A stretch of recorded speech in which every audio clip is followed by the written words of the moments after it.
Hello everyone, welcome back. I'm producing more content just like I promised I would.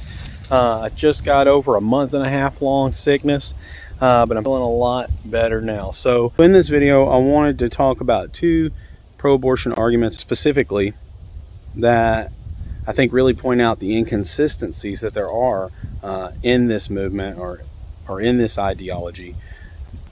Just to be honest, I think the entire, every pro-abortion argument is incoherent, but I want to focus on these two in particular.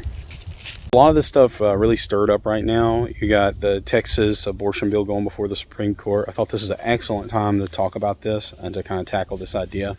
One of the issues we have is you have to decide, the whole foundation of this whole entire argument is that of all these arguments is that either this thing inside the woman is a human being that deserves human rights and human protections, or it's a clump of cells, right? So it's not really a human. And so the big underpinning argument of why this is okay is that this is just a parasitic clump of cells on the pro-abortion side. But what's funny is these are the two major arguments, is that this is just a clump of cells. And also, the pushback on all these heartbeat bills is that the woman's not going to know she's even pregnant most of the time until it's too late to get an abortion.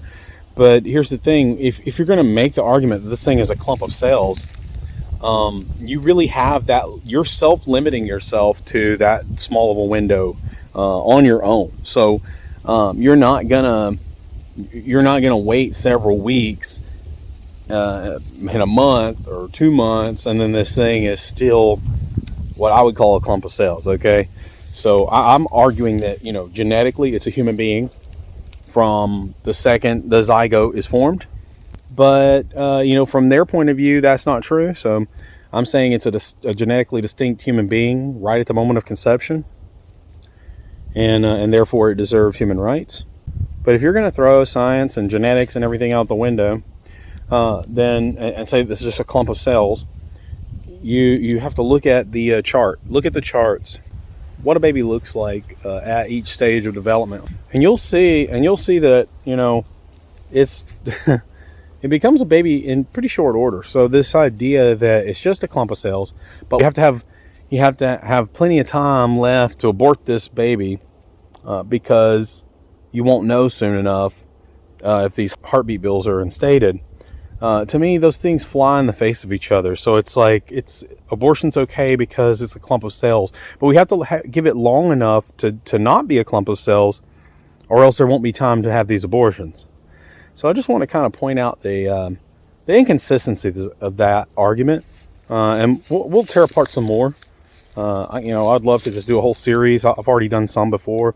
I'd love to just go and dismantle every one of these arguments just to show you how incoherent and how almost absurd a lot of these are. It's basically a lot of it's a lot of working around to try and avoid the truth to get what you want, in my opinion. And I don't think it works.